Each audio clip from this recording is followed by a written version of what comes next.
last session, the question came up whether one of the previous speakers, by chance, just took the laser pointer with him. So there's none around. No, there is. Oh, there is.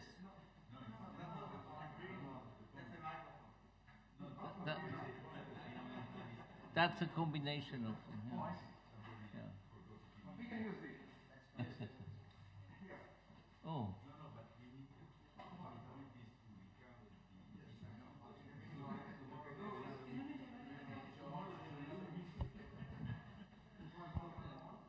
Well, good.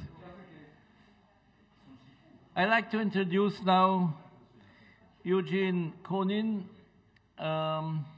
molecular evolution at 50, whatever that means. Please.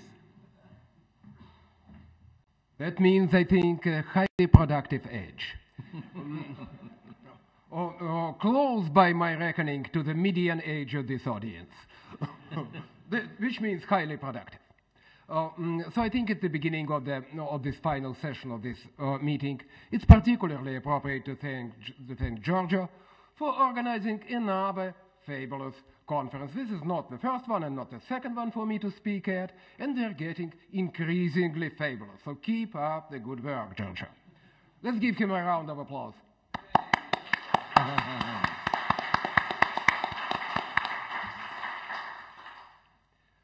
So this talk has a complicated history. I have been first thinking about discussing only this aspect, namely contribution of horizontal gene transfer to eukaryotic evolution networks versus trees. But then some work got done, and it was just too tempting to change to a more general subject and discuss something that is more or less directly related, that is directly related to the seminal work of Zuckerkandl and Pauling, which I'm going to do. But then again, I listened to Jim Shapiro today, and it has become particularly tempting to switch completely and discuss very general aspects of evolution. To this temptation I have resisted, and decided just at the last moment to put up, shamelessly, the first page of this book of mine, which, don't write down, Georgia, there is a copy for you, which discusses very similar general issues, to a large extent parallel to what Jim presented, and to a large extent complementary.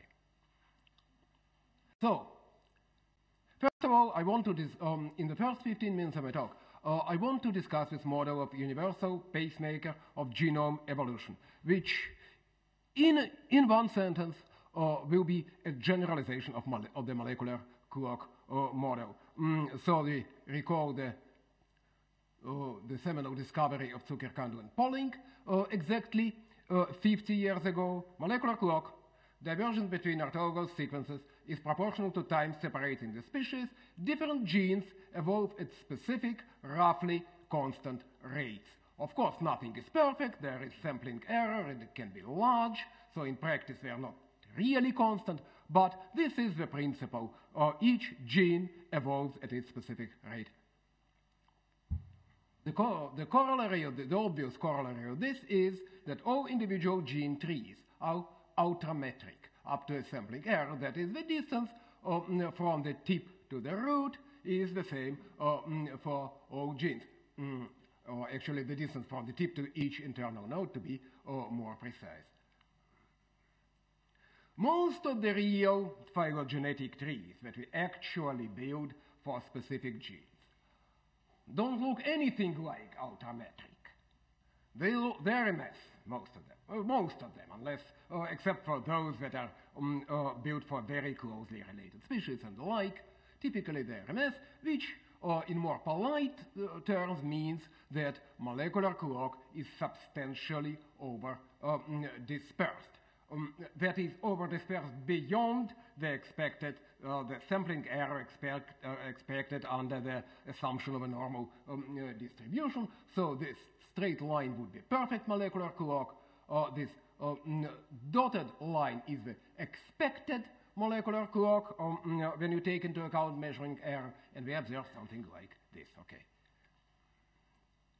So nowadays, most people in the evolutionary biology community discuss relaxed molecular clock, which means that the molecular clock is highly overdispersed, but nevertheless it exists, and variations in rate tend to be lineage specific and relatively smooth.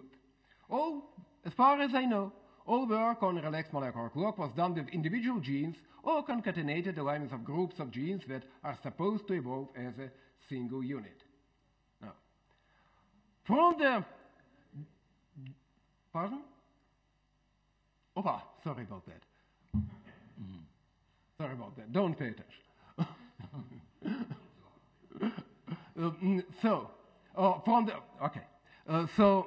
From the gene-centric view, we now rapidly switch to the genome-centric view.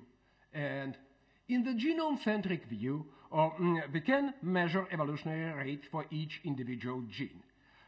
And when we do so for pairs of closely related organisms from from all kinds of different walks of life, human against macaque, E. coli against salmonella, so on and so forth, we can do that for these pairs of closely related organisms across the entire large set of orthologs and build a distribution of these evolutionary rate. And what we get is to me a rather astonishing result, because we get a particular log normal distribution, and once we normalize this distribution to the same unitary mean, we get practically indistinguishable shapes of this distribution for all kinds of organisms. It seems to be an evolutionary universal that demands an explanation. So, hence this model of the universal pacemaker of genome evolution that I now try to introduce as the underlying mechanism of the conservation of this rate, of the universal conservation of this rate distribution. Which means, in a generalization of molecular clock, that the absolute evolution rate relative to the astronomical time for all genes in a genome may change. It may change dramatically at times. For all I'm concerned, it may change in any manner at all. What is concerned is not the absolute rate, but the relative evolution rate of each gene compared to other genes in the same genome, in the same evolving lineage. This is molecular clock, roughly, in a very crude scheme. This is, in a crude scheme, the pacemaker model, and the distribution of the relative evolution rate stays constant under this model. I believe this is the simplest explanation for the constancy of this distribution. So under the pacemaker model, trees, of course, are intrinsically non-ultrametric. That condition goes. So, let's now ask the question, which model better fits genome-wide sets of gene phylogenies? The molecular clock model, overdispersed, relaxed, and so on and so forth, or universal pacemaker model? Well, we know that molecular clock is overdispersed, and of course we expect that the pacemaker, if it exists, is overdispersed too. So the question is, are deviations from the clock random or correlated among genes? Well, they set out to test this pacemaker hypothesis and compare it to the molecular clock model. For that purpose, we used a set of about 7,000 gene trees for all kinds of prokaryotes, for a selected set of 100 bacteria and archaea. That was published a couple of years ago. Then we use a super tree topology as shown in that work. The statistical common trend for this set of individual gene trees can be reasonably well captured in a super tree topology. So we are justified to use that super tree as a sort of template, and then we find the maximum agreement subtree, so-called must, between each gene tree and the super tree, and reduce all the GTs to the corresponding maximum agreement subtrees. And then we find the set of supertree edge lengths and gene-specific relative evolution rates that gives the best fit to the data under the molecular clock and universal pacemaker models. Examine goodness of fit and determine which model fits better. Such is the program, pretty much. And now the realization. So we have these supertrees, one of which is ultrametric, according to molecular clock. The other one is intrinsically non-ultrametric for the universal pacemaker model. And empirically, we have somewhat more than 2,000 gene trees with the size of the maximum agreement subtree greater than 10 species, and this is what we analyzed. So, as I say, formalities and technicalities, we basically calculate. I wouldn't go into the details of the statistical model, but what we do basically is we calculate the sum of square deviations between each gene tree and the super tree under these two models. And of course, it's easy to see that under the molecular clock model, the trees are severely constrained, namely they are subject to 99 ultrametric constraints, because we have 100 trees in the analyzed set, whereas under the universal pacemaker model, the super tree is unconstrained, which means 198 degrees of freedom, or 99 degrees of freedom, more than here for the molecular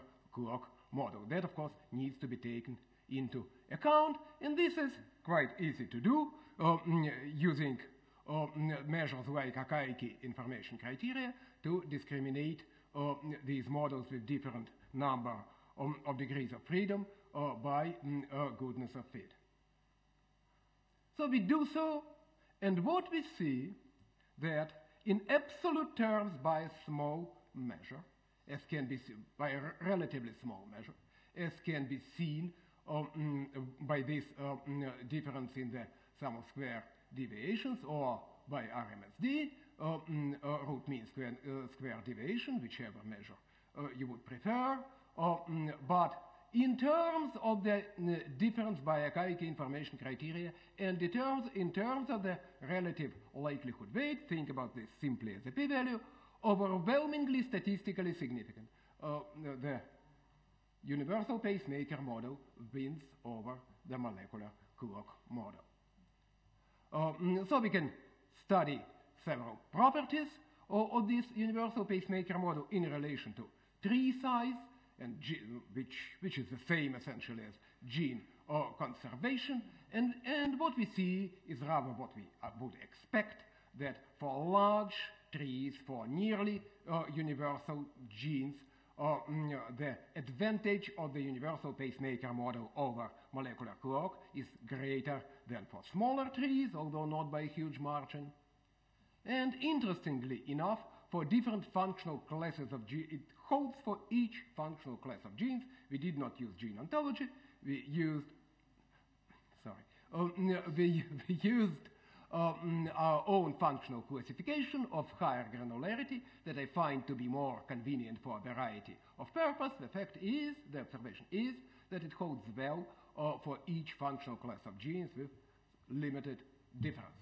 So from all this, I feel I have to conclude that the universal pacemaker universal pacemaker model is a significantly better fit for evolution of genome-wide gene sets, to be more precise, than the molecular clock itself. In other words, rates of gene evolution changed synchronously genome-wide without requirement for gene-specific rate constants. It's this distribution of relative rate that is required to be conserved. We have to keep in mind that the absolute difference in fit is small because both molecular clock model and the UPM model are strongly over-dispersed.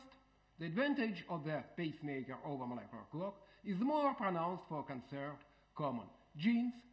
This works for all functional classes of genes. Importantly, I want to emphasize this. Universal pacemaker is not simply lineage-specific acceleration, deceleration of evolution. It's a model of evolution that is distinct from and more general than molecular clock. This is still unpublished and under review, but very much available through the Cornell archive. All right. At this point, I completely switch gears, switch subjects, and I'll talk another subject, which is only related to the first one by the token of being, I believe, a new dimension of molecular evolutionary studies. Horizontal gene transfer in the Unikonts supergroup of eukaryotes as an underappreciated aspect of evolution. So, many people in the audience remember the draft human genome paper of 2001 and the following discussion about the putative bugs in our genome. I think much of this was taken out of context, but then again, clearly, the participants in the human genome project, including myself, who was very much involved in that part of the story. Yes, dude, yes. Don't have to hide that anymore. So we much underappreciated the extent of lineage-specific gene loss in evolution. And after these publications, there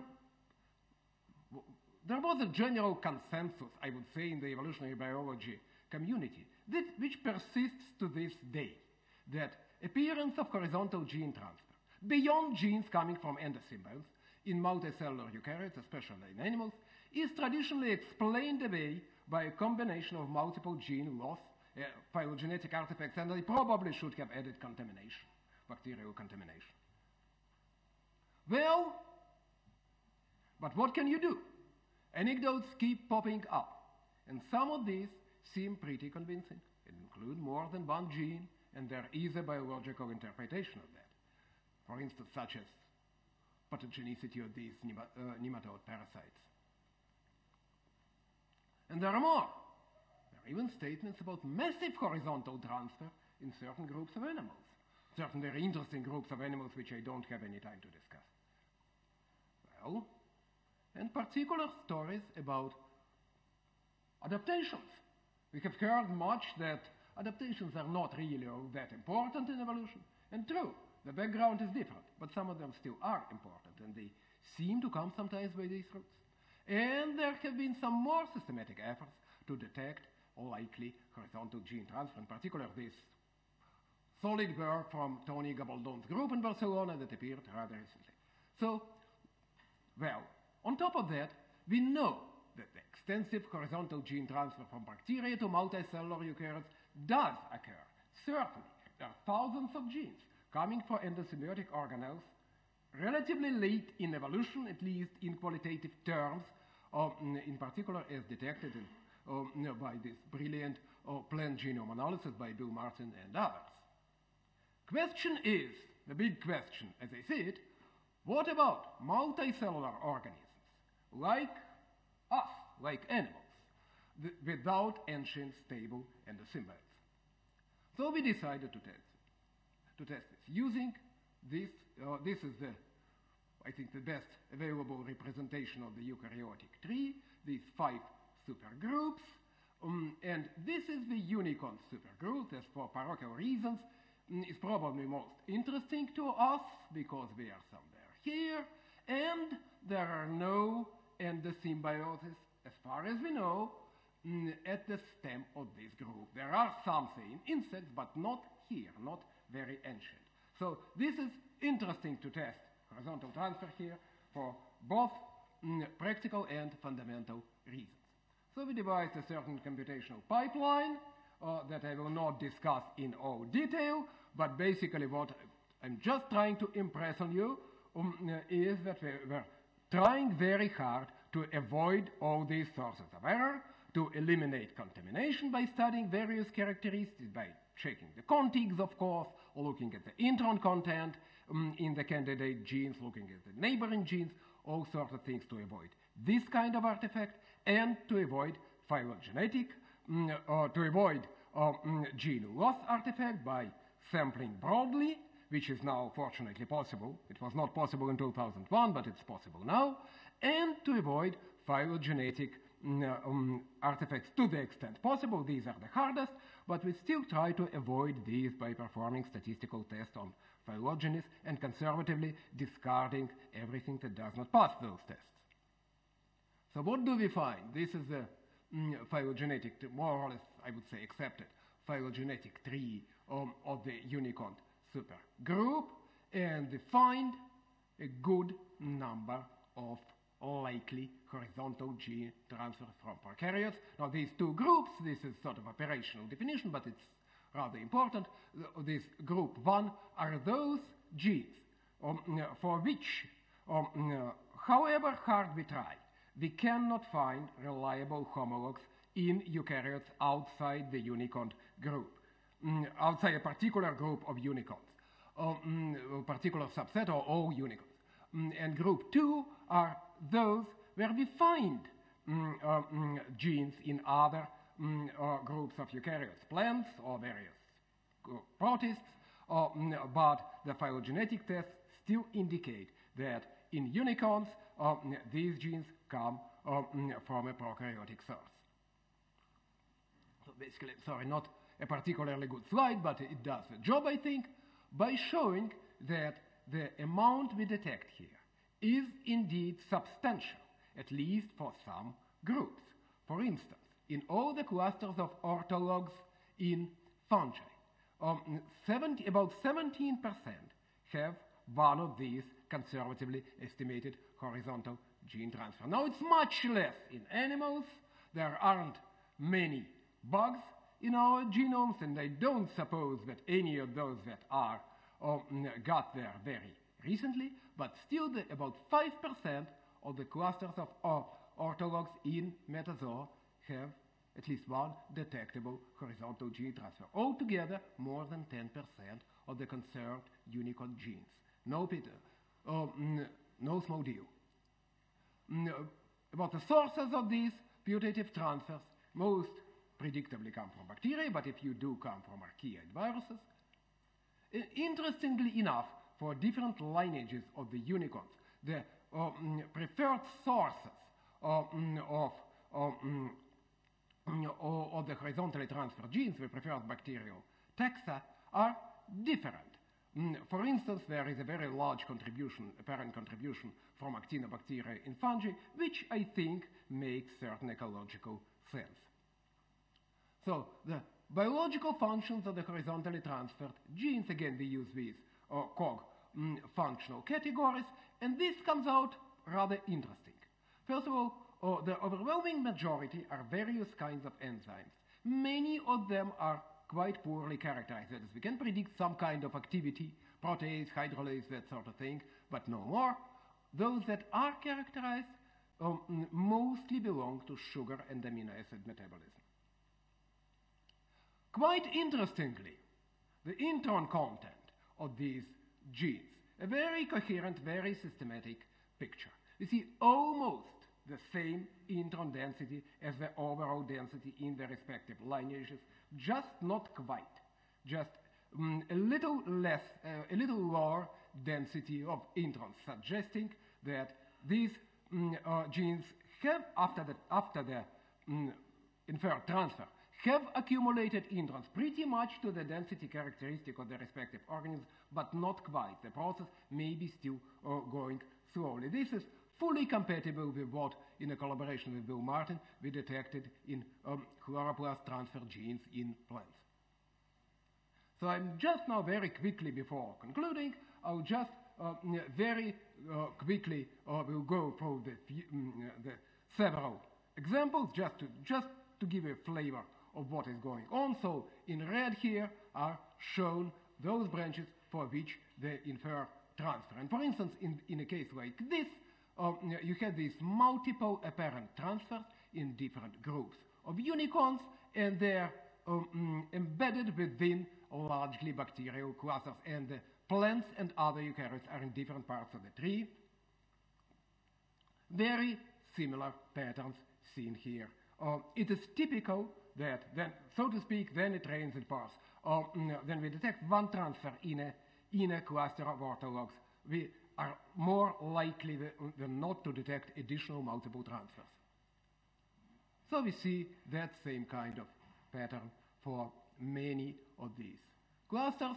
Of course, in some cases, we detect a bit of a different pattern, namely transfer to a particular eukaryotic lineages. In this case, we see anemone nematostella, cnidaria. We were as careful as we could to eliminate any contamination. Contaminations are there, but this is not them, and this again makes certain ecological sense. Interestingly enough, to confirm in part that this is not contamination, we see introns in these. We see duplications of these transfer genes. In this case, it's a little family of 3 genes. We find introns there of very different size and in different positions. So some of these potential transfer genes have very interesting physiological functions of which you will think as characteristics of complex organisms. Well, it's pretty much time to conclude. Basically, what we detect here is a substantial, this shows you schematically the Unikont supergroup. What we detect is that a minority of genes, but it's a substantial minority, seem to be involved in horizontal gene transfer from prokaryotes. Multiple transfers of the same gene are very typical. Mostly the transfer genes encode diverse enzymes. They contain almost as many introns as non-transfer genes, indicating adjustment of the intron content after the transfer. So, these are the 2 themes of molecular evolution at 50. The people who did all this analysis, Sagi Snir, a collaborator from the University in Haifa in Israel, jointly with Yori Wolf, a senior member of my group responsible for the universal pacemaker model, Pere Pujbo and Sergei Mekhedov, members of my group, together with Yuri, responsible for the horizontal gene transfer story. Thank you very much for your attention.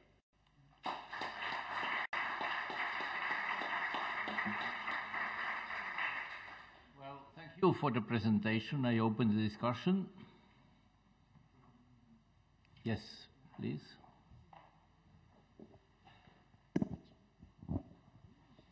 Do you have an explanation for the paucity of transfer from archaea versus bacteria? For the paucity? Yeah, the paucity. Well, I think that the explanation is ecological, both the real difference in ecology and the sequencing bias. We have few the mesophilic archaea with which Unikonts are in contact are relatively few and far between I think in reality compared to bacteria. On top of this, the representation in the database of sequenced genomes is less than representation of extremophilic archaea. So my prediction for the future is that the fraction of transfers from archaea will still remain small, but it's likely to increase then the genomic representation increases. Yes. I have a question to the first part. It's very interesting. So you are suggesting that there is some particular geological period where mutation rate or evolutionary rate turned down some way? It's not clear to me. Well, what I am suggesting is that typically the evolutionary rates in all genes across the genome, across evolving lineage, across the genomes in an evolving lineage, change synchronously, all at the same time, up or down, both, sometimes up, sometimes down. What does that depend on? Of course, one could connect this to conditions, to and definitely to population dynamics. This is extraneous to the model. What we are saying is that in order to explain the trends, the fit of the individual genes to the super tree, it's actually better to use such a model that does not postulate constancy of individual gene evolution rate, but rather constancy of this relative evolutionary rate. This is what we are saying. Last question. Well, if not, I have one. I just wonder, in the microbial world, are you basing your studies on functional characteristics or nucleotide sequences? And in the bacterial world, there's a lot of microorganisms which never have been studied. So they may have provided genes also to some of the other organisms. How do you deal with that? Okay, let's begin with the first very basic question. And everything that I show you, all that I show you, is based on comparative sequence analysis. And when I speak about functions, that's as a post-processing of the results of sequence analysis. As for the sampling of the microbial world, you are entirely correct. I would put it stronger. There is no doubt that many genes in the microbial genomes that we have and in eukaryotic genomes that we have come from unsampled diversity of the microbial world. For that reason, as well as for the, because of the use of conservative criteria, I think this, what we find is very much the low bound of horizontal gene transfer. The additional thing, of course, you mentioned in the very beginning that exchange can be on both sides, that host genes may find their way in a microbial symbiont. So that's probably also quite difficult to know which direction. Well, yes, we used certain criteria to try and distinguish, but I will freely admit that these are ad hoc criteria which are based primarily on the diversity of the representation of different taxa in particular clades in phylogenetic trees. By those ad hoc criteria, I can tell you that roughly 85 to 90% of the transfers that we detect appear to be from prokaryotes to eukaryotes. Well, thank you very much. Last question, yeah. Just one more question. On the AIC criteria, what if you go ahead and add even more parameters? For example, you could cluster your genes as fast or slow, or you could even start adding back even more parameters that are gene-specific rates. Does the criteria reject the model if you start adding those extra parameters in? Not experimented on this yet. Okay. Very new, but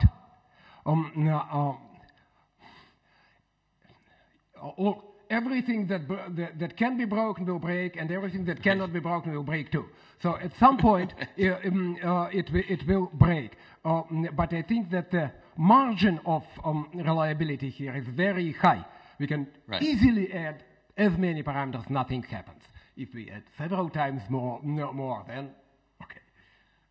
Good. Okay, I close the discussion here. Thank you very much.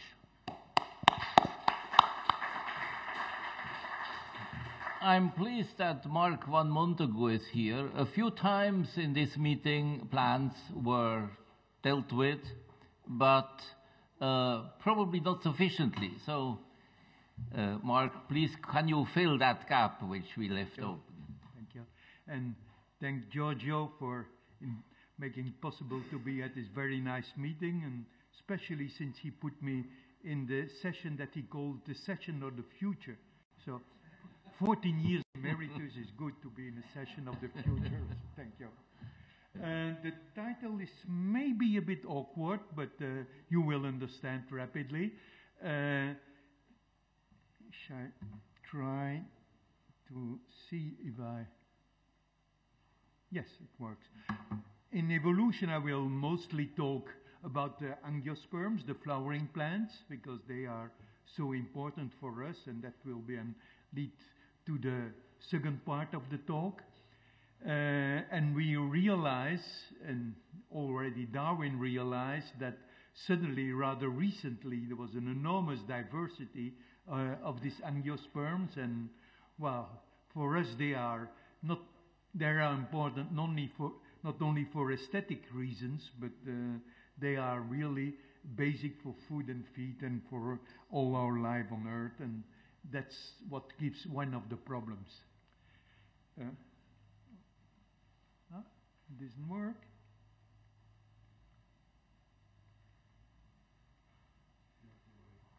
Maybe I was. That goes back. Well. Need some help here.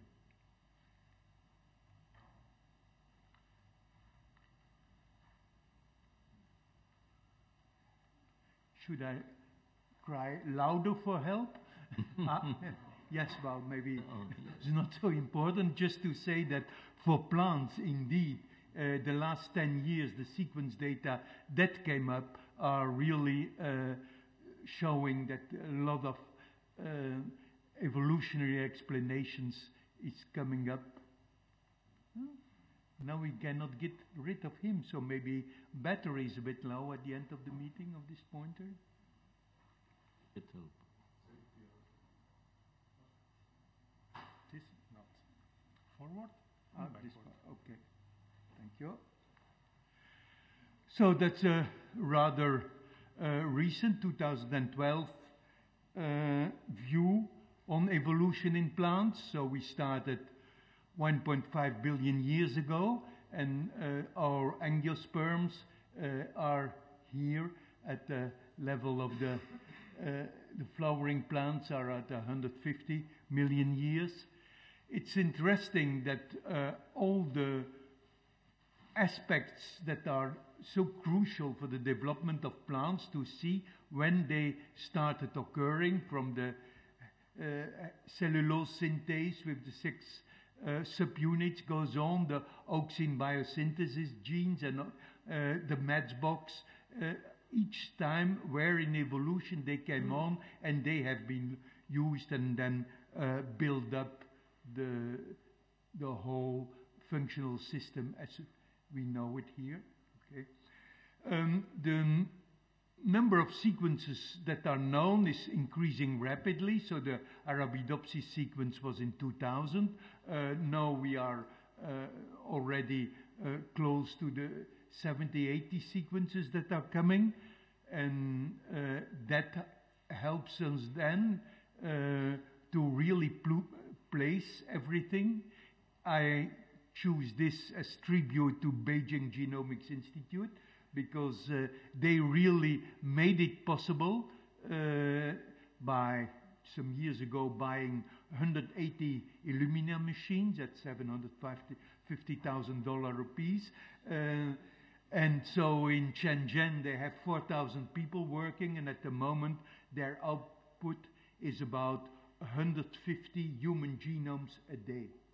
So they work together with the whole science community all over the world for all the, you see the different organisms they have sequenced, and it's rather impressive. Luckily, it's not only the sequence that goes on, they also sequence the methylome, that's important for epigenetics, and other groups try now to have cheaper ways for studying gene expression. In Belgium we have now a company, BioCartis. They try to have, for a little instrument for 1 or 2 euros, you have can follow expression of 50 genes. Of course, they do it for personalized medicine, that finally DNA sequences would be used in clinical analysis, but we are fascinated to use it for breeding, to see when you cross out and to follow the expression in the plant. So that's what coming for the following years. It's important when we do these sequences to see in the time zone the number of species, the width is the number of species that suddenly in the transition from Cretaceous to the Tertiary especially the eudicots, was enormous spread.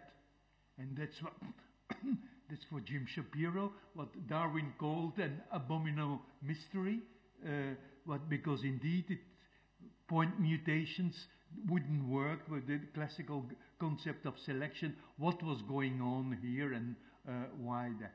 So that's the most interesting part of this rapid evolution in botany.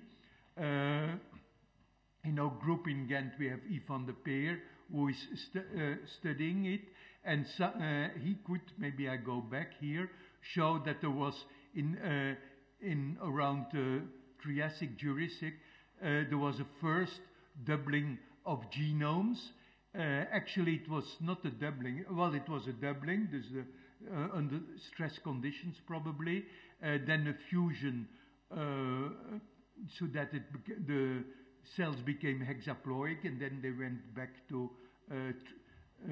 three copies of the genome, and that was the basis of further evolution.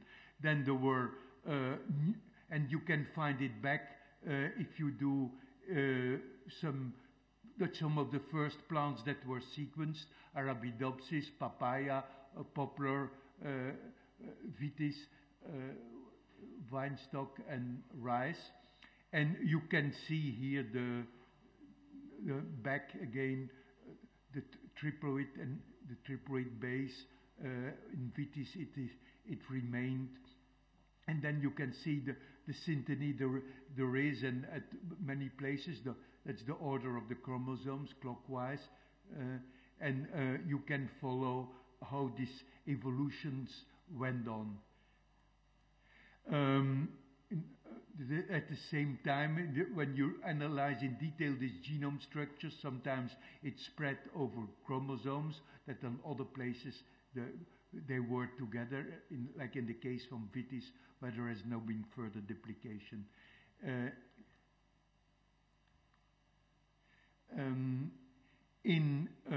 If you see then, now there are many more plants that have been well analyzed, and especially in Arabidopsis and some others, there were again duplications that occurred rather recently. Some were only the last 1 or 2 million years, or the 5 or 6 million years ago. So that was the first duplication. Then there was a second and a third one. And so these duplications, we think, was the basis of the enormous diversity that suddenly appeared. And that is now further studied. Well, the most important duplications that we find in mostly all the plants was between around 60 million years ago, the transition of the Cretaceous to the Tertiary period. There are different ways of analyzing these different publications that it did correspond to this area, Cretaceous Tertiary, of 65 million a year, was what we call area of the mass extinction, probably huge fires. It can be by meteor that came, volcanic effects, whatever, but for a long time it stayed completely dark, and 80% of the species, animal and plants, disappeared. And then for the surviving, one thinks that the gene duplication, so in these stress conditions we had, of course, no photosynthesis, very diminished photosynthesis, bad germination of seeds, and that's the enormous losses of species. And then the way out was probably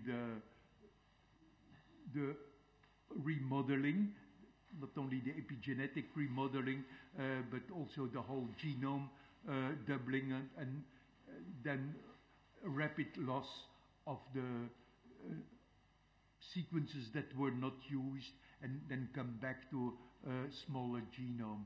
And at the moment, for further this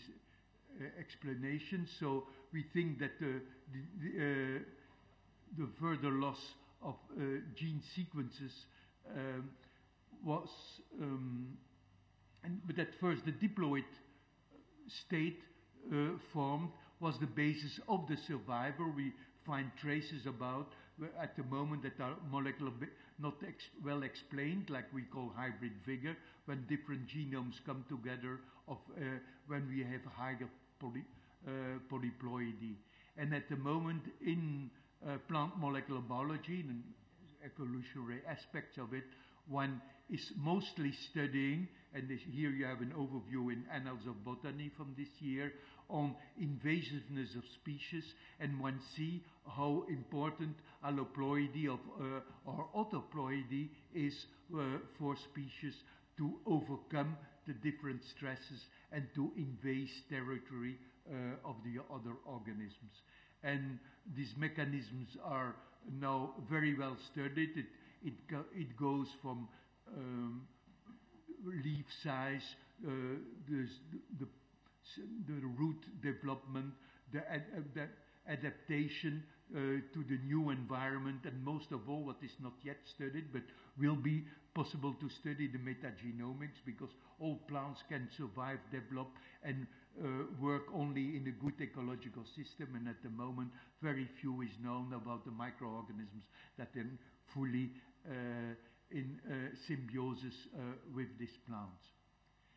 And now we have to realize that this enormous development that occurred is now threatened, and that at the moment, because we have been so reckless after the Second World War, we were 2 billion. In 50 years' time, we have tripled. We're readily going to 10 billion. That is enormous challenge for our environment, and that's why we have now to see urgently. We cannot wait any longer on evolution. We have to see what can we try to save of these habitats that was in the first slide, and how can we keep them. Society seemed not to know, well, especially in Europe, that some 30, 40 years ago, we were able to show horizontal gene transfer that was rather interesting, that we could show, and that was Jeff Shell, myself, and our co-workers in the University Ghent, that Agrobacterium tumefaciens is able to transfer 20,000 base pair fragment and express it. So prokaryote transfers prokaryotic DNA, it's expressed in plants, and it keeps proliferation of the cells, and at the same time forces the plant to make abnormal compounds that can be used as carbon and nitrogen source by Agrobacterium, not by plants or not by other bacteria. And so it's the presence of a 200,000 base pair plasmid that was give the capacity to Agrobacterium to do it, and it is a single-stranded copy of a segment of the plasmid that is transferred. At that moment, it was clear that we would be able to do the gene engineering, and luckily the whole science community, and thanks to Chris Somerville and Idiot Meyrovich, they were really pushed it. We all concentrated on the model plant, Arabidopsis, and at the moment, since Arabidopsis had these different genome doublings, just to tell you that there is an enormous effort for the 1001 Arabidopsis sequences, and also from the different accessions that there are in nature to see what happened during the loss of the genes and the microdeletions that came. That will be documented. There are already 600 that are sequenced, so at the end of the year that will become available. But at the same time, there was an enormous progress on fundamental plant research thanks to these evolutionary studies and these sequence studies and all the different omics technologies, but also applications came already in the early 80s. The first transgenic plants were made that made their own insecticide that give possibility to create hybrid vigor, and some have been used and are a commercial success in Asia and Africa, and many of them are not accepted by society, and that's the point that I thought was today worthwhile to discuss, because we have done all this enormous progress, what we call now systems biology. We have developed all this omics technology. The whole life science community has done it. The plant science community brings it together and brings an enormous amount of information and creates knowledge of it. But this knowledge to use and to make products that could protect environment, that could bring solutions for the needs society have, that is determined not by the public sector scientists, but by the private sector who can give support for making the products, and mostly the political and the financial world. And at the moment, by society reacting against the use of this knowledge, because they say they are afraid that we are doing dangerous things, then if it is blocked, and that is what scientists have been able to communicate.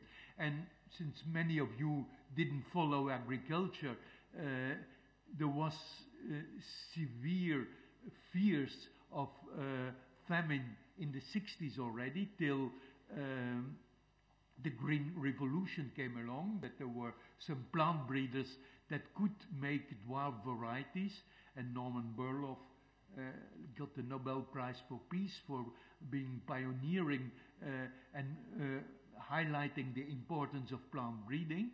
But immediately, of course, when that was available, the major seed companies were bought by chemical companies to make intensive agriculture, because that was what was needed. So the world population, indeed, if it tripled, the output of agriculture could increase by 3.6 through this intensive agriculture. But at that moment you need surface, so an enormous part of the tropical forest disappeared, and that's a symbol, because in Brazil you are not allowed to cut a Brazil nut tree. So in a soya field you still see Brazil nut tree to show that before it was the tropical forest. And this of course, intensive agriculture is only possible through irrigation, chemical fertilizers, and chemical plant protection. And that has been increasing tremendously, and now everybody asks sustainable agriculture. And in some weeks' time, in June in Brazil, it will be Rio plus 20 years after the convention of Rio, and everybody says, yes, sustainable agriculture, but everything is already in print. Sustainable agriculture means no GMOs, because that's not sustainable. It's artificial. That's the worst. Chemicals and this over-irrigation and overuse of fertilizers is nothing compared to genetic engineering.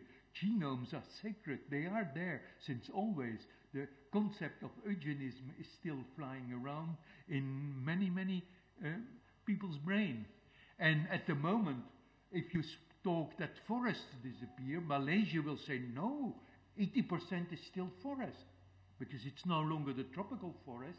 And together with the tropical forest, the aboriginous population disappeared. Now it's all nice palm trees, rubber trees, and that's all Malaysia. And Indonesian is following. How long will Cameroon and Brazil and Congo resist?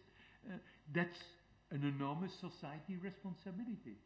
And we have to explain to society that sustainable agriculture, that there are scientists who know how to try to make plants that are have a high yield on the same surface as before, or at least they can try to do it if they didn't do it, but it is not 3 or 4 or 6 multinational companies who will do it. It's the whole community and all the farmers, and that is what has to be organized. So the society asks a balanced planet. Yes, we can understand it. And sometimes we realize that in the United States, people don't know what it means, a participative society. In Europe, the participative society is there to stay, we hope, as long as democracy is there. But scientists should be able to explain to society what the science is and how to use this science. So yes, we want these landscapes, but we have to see that is the reality with the number of people we are. And that with 7 billion, we have to have a compromise to agriculture part, but at least that we have to use the best of science.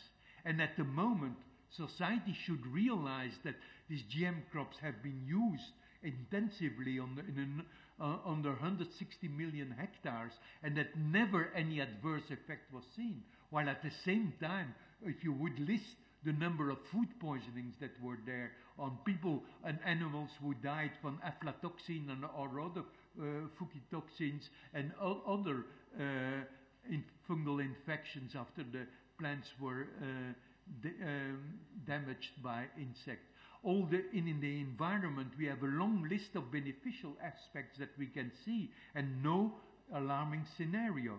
And that is what we have learned to know, that we have to communicate. But I'm afraid it's the public sector scientists who will have to do it. And we are with a problem that, of course, the 6 multinationals readily accepted that if some pressure groups asked over regulations, that they would do it. By example, at the moment, many of the companies do 90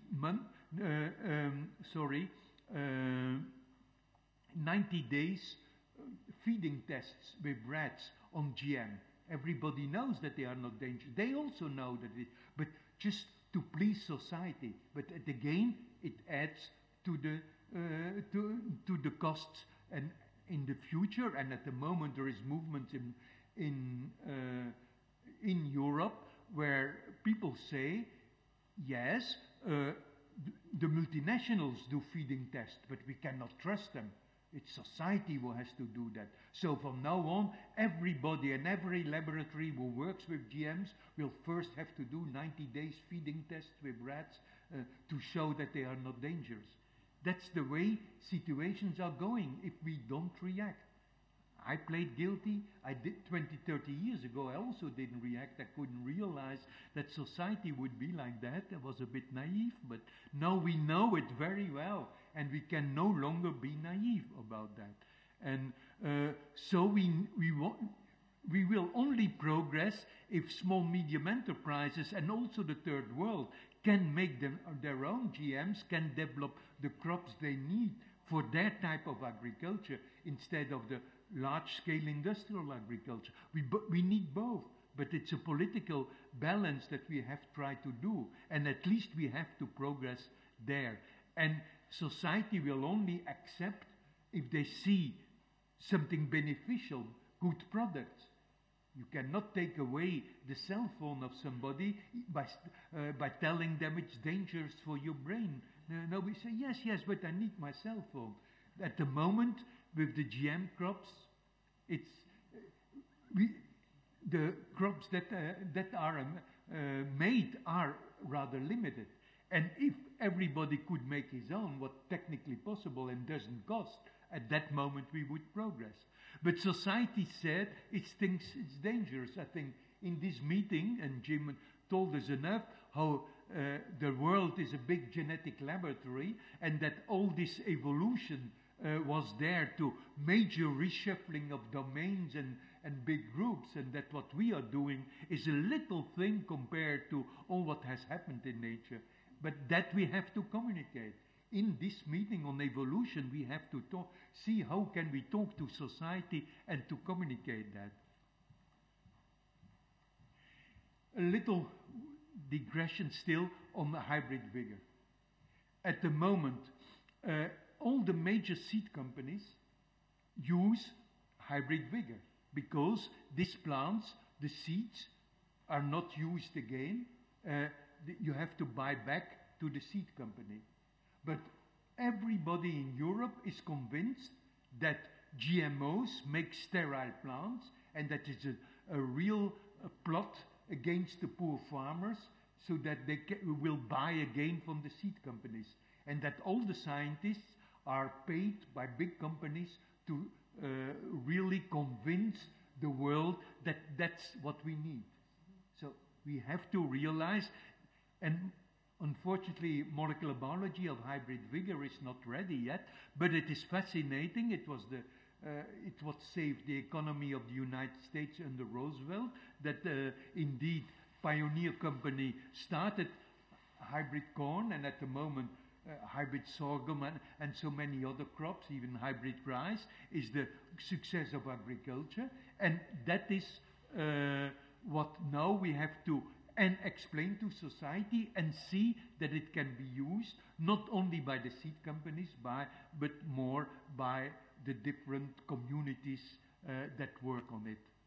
So at the end, if we realize how the situation is, we all would agree probably that society should not decide what is the correctness of a scientific finding, that it is the scientists we do it, but the scientist has to realize how society was.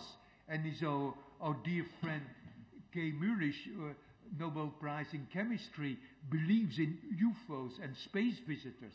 Okay, doesn't matter, it's poetic. But if it really harms society, then we are in a problem. And so we have to see, and we have to explain what is scientific reasoning. How do we progress with our hypothesis? And if the facts don't work out, that we go back, try to have, till we have always an improved theory, and that it is not a demagogy, science, that science is not a dogma, that science is just, as has been said by Skinner several times, a permanent challenge, and always looking out for the scientist who is able to say, yes, but you forgot that, and that we have to adapt and change. And if we are able to explain that, it's not simple, but then we can see progress. And most of all, and if you want to understand the problems, Michael Shermer is very good in explaining history of science. We have to see that beliefs always comes first. Also, it's our working hypothesis.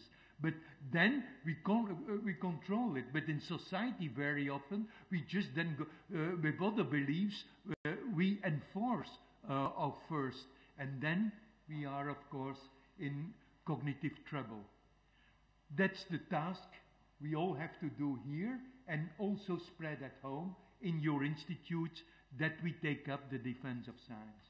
Because we badly need the GM plants. They will be there. They will not go back. They are convinced. For me, you could say it matters as if it is now or in 50 years. But I think for our planet, for the environment, it's much worse. It really matters that we stop a lot of the damage that we're doing. And I think for that, we have to explain to our colleagues, ecologists, that the tools that we have, and together with them, discuss what is the molecular base of the ecology and how can we save the planet, because we all want exactly the same. So why not see that we make structures that we can organize? There is some hope in the UK. There are chief scientists, Bennington, and quite some group of ecologists talk to molecular biologists. Let it be that it will be for the rest of the planet. Thank you.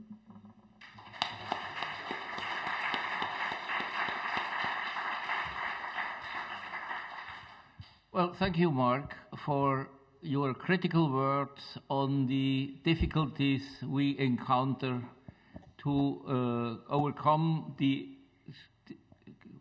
barriers in the interface between science on the one side and society on the other side. I think we all have to be aware of that, and the example of GM crops is a very good example, and of course there are more of these when in fact the scientific knowledge serves sooner or later as for applications which improve human living conditions, but also the conditions of the environment. So one should have both in our mind. So there is a question over there. So you're saying that society cannot decide what is scientifically right or wrong, which I totally agree. But you also seem to be saying that scientists should decide what is good for society or not, which I don't agree at all. I mean, we cannot decide for scientists. We cannot decide for society what is good for them or not. I don't think that I was saying. At the moment, we are, especially for these applications of plant molecular biology, in a situation where society says, you don't know what you are doing, we don't accept it. What you are doing is not correct. And there we have a problem if we are attacked at the level of danger. And because if you ask to people, why are you against GMOs? It's because people think it's dangerous. Dangerous for health. It's uncertain because they bring it with new molecules. They don't see it's a method. It's not a product. And that it is exactly the same on all the crosses that we have done, and that we know all the varieties that are we obtained after so many years of plant breeding, and all kind of forced breeding, and interspecies crosses, and mutagenesis in a nuclear reactor. So all this we have since a very long time known these facts. So at that moment, at the level of the science, we cannot agree that society would say that the science that we are doing is bad science. We can give the facts. If it is applied, there I say it's our task, because we understand what it is, and the society, we should be able to explain them why this is important and why we are doing it. We don't say that the society should tell to the scientists, because at the limit then you could say they will tell to industry, because industry is in the first place seemingly an application of science. It's, on the other hand, it's a completely other way how industry functions. So that is absolutely a society problem. So I think there is these problems of wording. Yeah? Yeah. But for example, when you're saying society wants to, the rat feeding, for example, feeding rats with GMO crops for 90 days or something, it seems fair to me that when you're introducing a new product, very, very new product, you have no idea what it's doing. It seems fair that society, as you call it, wants to know. There we are back on the wording. It's not a new product. It's a method with which you made this product, and there it's what you did till now with plant breeding and all what has happened, and that we can discuss. And there we have to have systems to discuss it. Yes. Just wait for the micro. I have two questions. Where in the world are the 160 million hectares where GMOs are being used? And what, in your opinion, is the difference between the climate of opinion in those places and, for example, Europe? Very complicated. It's mostly United States. And there the society is absolutely not in the same participative way as Europe. Their society thinks if something goes wrong, we sue them, and our lawyers will do it. And that creates confidence. I don't think it's the best approach, but that's the situation. In Brazil is the most interesting part. There it's a lot, and there they do their own development. They just have done an approved transgenic beans that will be used by 1 million poor farmers. So there, and they take care that it is not only Monsanto seeds, of pioneer seeds, that the different major companies are present, and that they have an enormous national company, Embrapa, that does plant breeding, and they are the closest to the more democratic approaches that is possible. But it is difficult, and China is an example of that. You have the major seed companies. China, if they want to keep out, and that our agriculture is not overrun by Pioneer, Dow, Monsanto, BASF, there are 6. The only way they can do is close their borders and say, it's because it's GMOs. They do it themselves. And if they do field trials, they do it on directly on thousands of hectares. And in Europe, if you do a field trial, you have to burn everything. Of course, they never burn food. They use it, and so it's spread all over. But officially, they don't grow it. So that's another way. So China is a very large place. Argentina is poor, so they just accept the American multinationals, and they grow it in large amounts, but it gives enormous income. If the economy was wrong in the 90s, in the early 90s, it brought an enormous income. And some people, Argentina was short of meat even, and people had to eat soya protein. Situation was so bad of a bad economy. So they have more difficulty but they accept the multinational, like all the others accept food aid and just import of food. I've heard that now, very recently, Uruguay, it's a small country, who was very adamant against GMOs in the beginning, has now realized that's important. It's maybe also because so many transgenic seeds come in from Brazil and from Uruguay, but now the government, who is what we call a left-wing government that often works together with the Green Movement. It's one of the many complications in Europe. And in Europe it's hopeless because there's a lot of countries that take it as national pride to forbid GMOs. It's Poland, Hungary, Austria, there was Greece, Italy, France. So that makes things very complicated. As Marc had mentioned before, in classical plant breeding for decades, when people found out that if they irradiate their plants heavily or treating with other mutagens, they were more successful to find what they were looking for, improved properties and so on. But this is completely blind genetics. They never tested. Sequence analysis was not possible to see what other mutations besides the beneficial ones were in these genomes. And what the genetic engineer does, he knows precisely which function he wants to introduce, to use that, and before he is going to use, he sequenced the whole thing and knows it was correct what he had planned to do.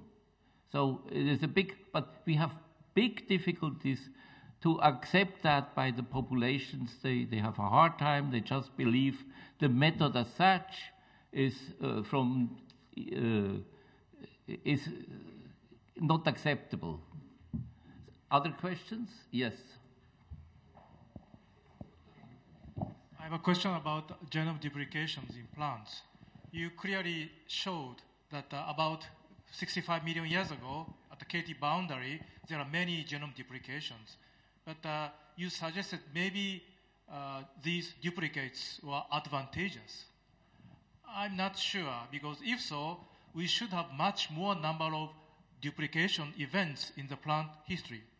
So alternative way, maybe neutral way, maybe in a passive way, maybe because of that annihilation of many plant species, some situation happened for having more genome duplications somehow, without advantage or disadvantage. What do you think? Well, if you see how important hybrid vigor is, if you bring two genomes together, if you see the enormous success of triticum, where 3 genomes came together in the old days of Mesopotamia, and they still go on at the moment.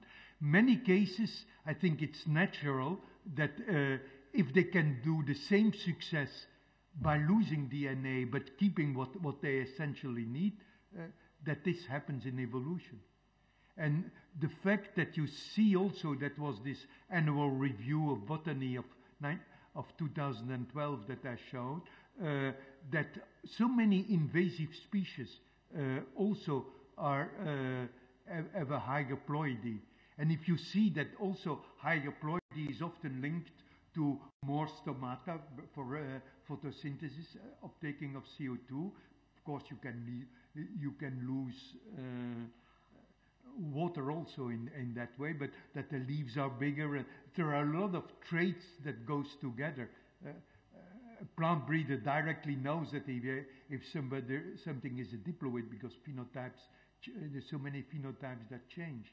And under stress conditions, I think it's very often also, I don't know if people have well documented the C3 and C4 plants. Very often in the C4 plants that are better when CO2 is low and temperature is high, that also the new structures that developed is about 45 times that C4 plants have been evolved in monocots and dicots, that maybe there also have to see how the link is to genome duplication. I think it's a field that's only recently advocated, and I think more data will become available if we do more sequence and we can find the genes. One last question. If not, then thank you very much, Marc.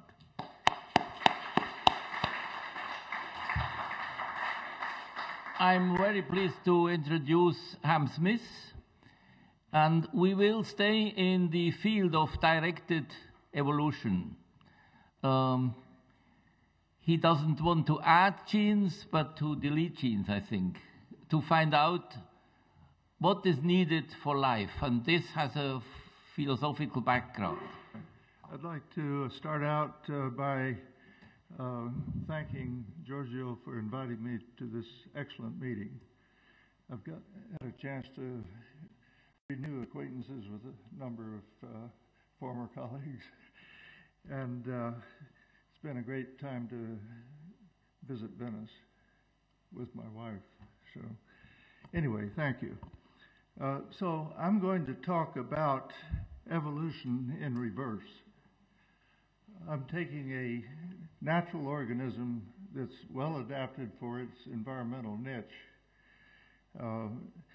and stripping away all of the genes that are not required in an ideal laboratory environment. So we're going to end up with an organism that has only a set of essential genes for this ideal environment and nothing else. The story starts really in 1992 with Craig Venner's new institute, Tiger. I met him shortly after he started the institute, and he invited me to drive down and take a look. So I came down, and this is what I saw. A sequencing factory. They had 30 of the first generation ABI instruments. They were cranking out about 500,000 base pairs a day of sequence. I was totally blown away by it. And in addition, he had built up a computational facility and hired a bunch of bioinformatics to analyze the data that he was generating.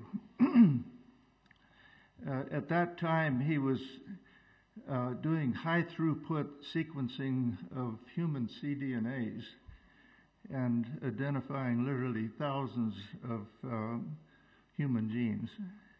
He also had his computational team design an assembly software so that he could try to put together the various EST fragments into complete genes. Anyway, so shortly after that, in discussions with Craig and his team, we decided we would try using this high throughput random method to do a bacterial genome. Of course, I was very interested in doing it with my favorite organism, Haemophilus influenza. So we started, I made a single library, and we started doing about 500 colony picks a day from the library.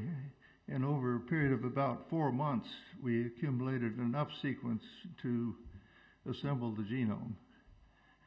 And that was followed by closing the remaining gaps and annotating the genome, so that we had finished by early 1995. And I can recall our going out to lunch and celebrating our success, and then Craig says, we have to do another one right away. And so I said, well, I know Clyde Hutchison in North Carolina. He's been working with the smallest known bacterial genome from Mycoides, from Mycoplasma genitalium. So Craig says, call him up. So as soon as we got back to the lab, I gave Clyde a call, and about 2 days later, he sent 10 micrograms of DNA for me to make a library. And it kind of reminds me that now it would have taken probably 2 or 3 months and a bunch of lawyers to get the DNA. Those were the days. Anyway, so within approximately 6 weeks, we sequenced genitalium. So we now had 2 genomes. And publications. Well, Eugene Koonin was one of the first to examine these genomes, and he published an influential paper in which he proposed that a minimal cell might contain as few as 256 genes. And at today's session, he reminded me that's 2 to the 8th power. I'm not sure what that means, but anyway. So the idea was that every bacterial cell must have the essential complement of genes, and if you just compare them, you would find out what that complement was. So we wanted to put that to the experimental test, and Clyde Hutchison, on sabbatical with Craig, published a global transposon mutagenesis, and he found that approximately 350 genes were not hit, which suggested, at least experimentally, that the minimal set had to be about 350. Anyway, we decided at that time that probably the only valid way of testing or determining what a minimal genome was would be to actually construct it synthetically. But at that time, the state of the art was not sufficient to pursue that. It was not until 2005 that we really began in earnest on it. And we have a guiding principle that it's a computer analogy, that the chromosome or genome of a cell is the operating system and the cytoplasm is the hardware. Now, if that analogy is correct, we should be able to actually change operating systems. We should be able to take a bacterial cell and put another genome into that cell and essentially change the operating system and create a new or a species change. So we thought it might work in the following way. So you have your naked donor DNA that you have sitting in the test tube, and you add it to recipient bacterium that has a cytoplasm that's compatible to express this particular genome, but they're sufficiently different in their genomes that you can distinguish them. So by some trick, we would put the genome into the cell, and then we figured that in the first 1 or 2 divisions, these genomes would segregate, and then we could introduce a selective agent that would select for the new cell here.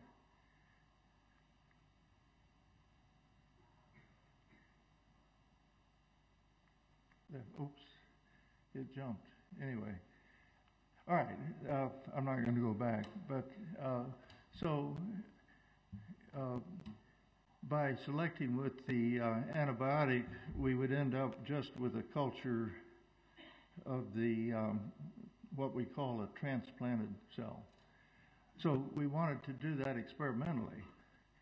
And very soon we discovered that working with genitalium was just too slow. So we chose to do the experiments with 2 other mycoplasmas, one Mycoplasma mycoides, and the other, the recipient, would be Mycoplasma capricolum. They both grow fairly rapidly, and you get nice colonies in 2 to 3 days. And yet the genomes are sufficiently different that you could easily distinguish them.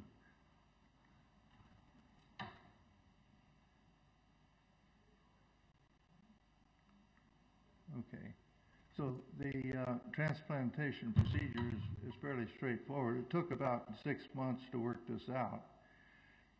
But the recipient cells are simply grown overnight and then centrifuged and placed into calcium chloride solution. And the donor DNA, you embed mycoides cells into a gel plug, and then you carry out the extraction within the plug using proteinase K, SDS, and so on. And then you melt the plug to release and digest with agarase to release the DNA. So you've got the recipient cells and the DNA, and if you plate either one of those on selective plates, you get no colonies. But if you mix them together and add some polyethylene glycol and incubate for a while, and then plate, you get a very few colonies.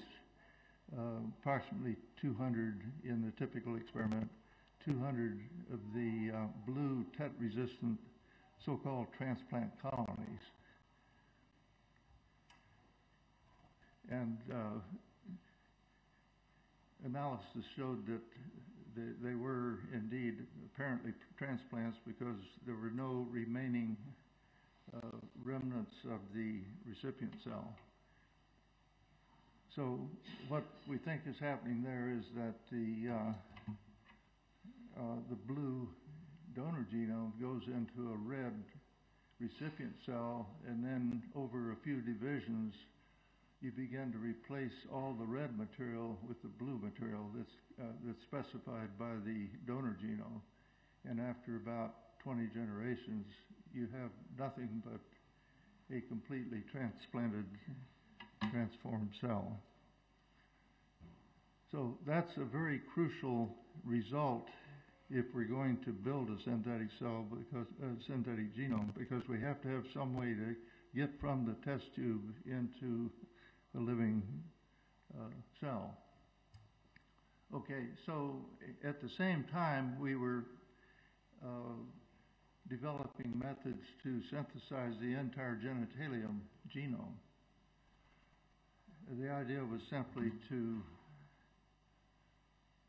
take oligonucleotides, build subsections, fit them together. They were overlapping by about 80 base pairs, and you fit them together uniquely into an assembled genome, which then would be transplanted. The strategy, of course, was not to try to design anything fancy, but simply take the natural genome and put in a few watermarks or other minor changes without affecting the viability of the genome.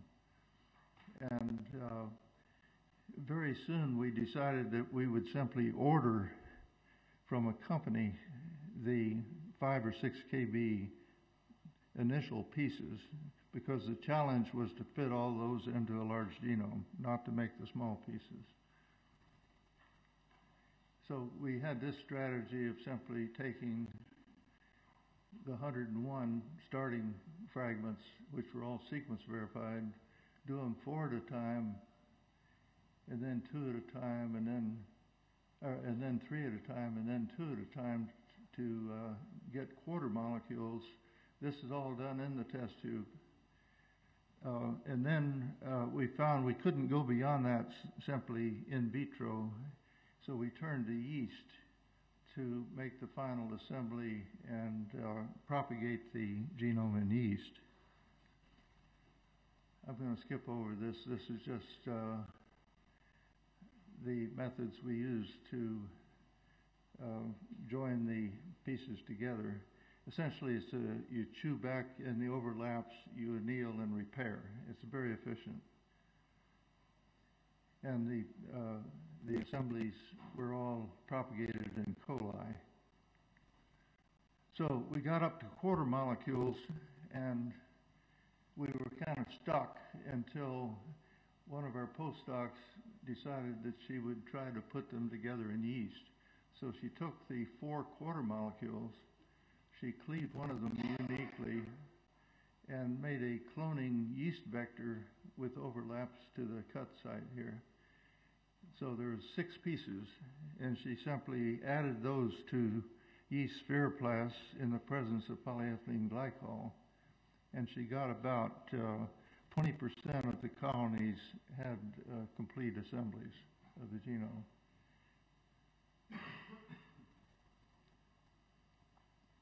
And we picked one for sequencing. It exactly matched the genome and moves at the correct position on a gel.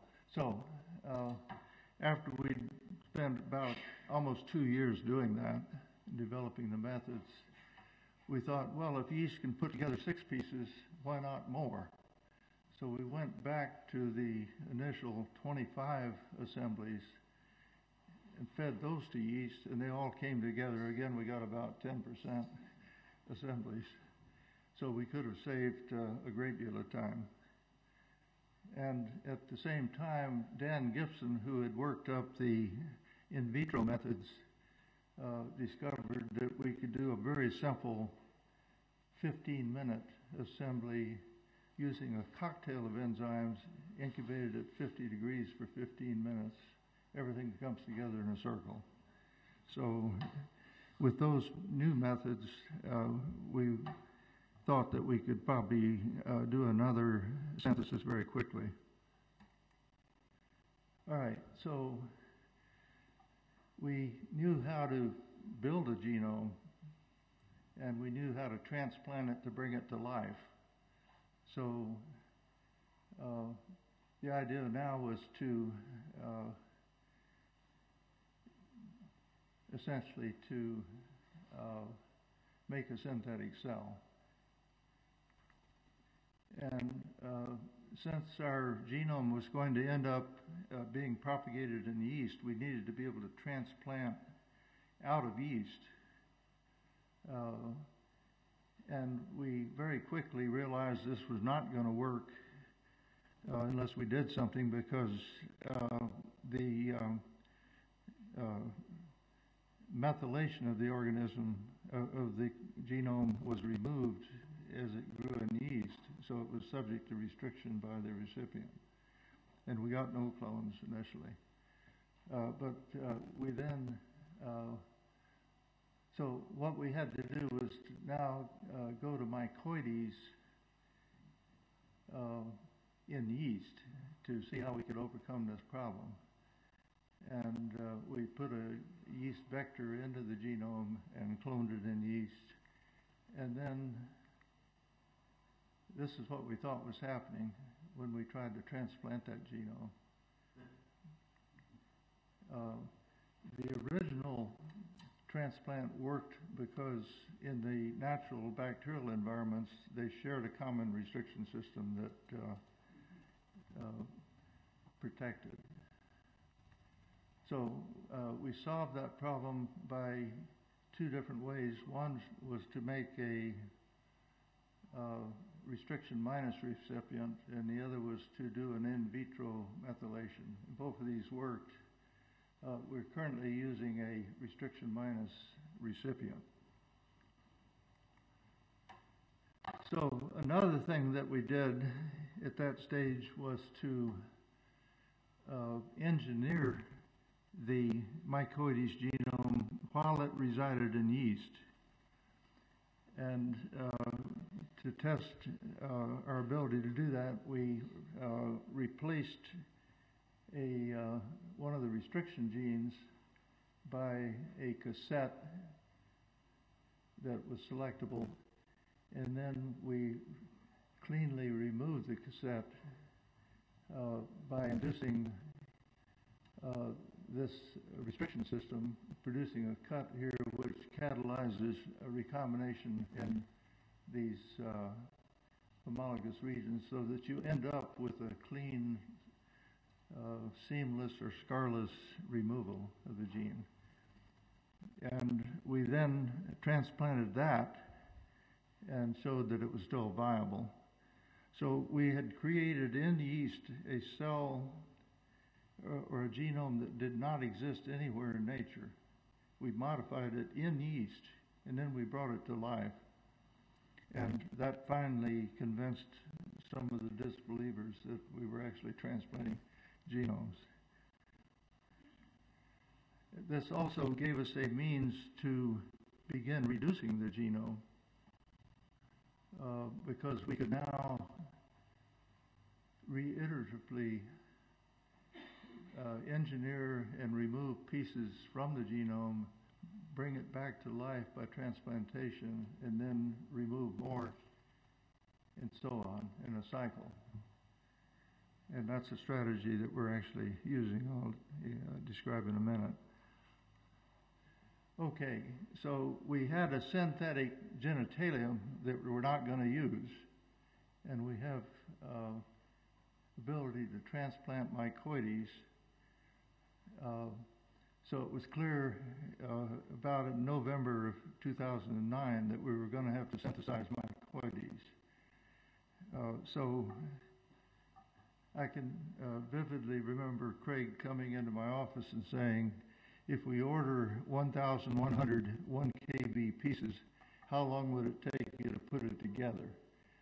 And so I called Dan Gibson, who was our assembly expert, and he says, oh, we can do it in 3 months. It actually took 6, but anyway. So here's the scheme he used. We ordered the 1,000 kb, or the 1,000 base pair cassettes, put them together 10 at a time to make 10 kb assemblies, and then took those 10 at a time to make 1,100 kb assemblies, shown here in green. And then those were finally assembled in yeast to make the complete genome.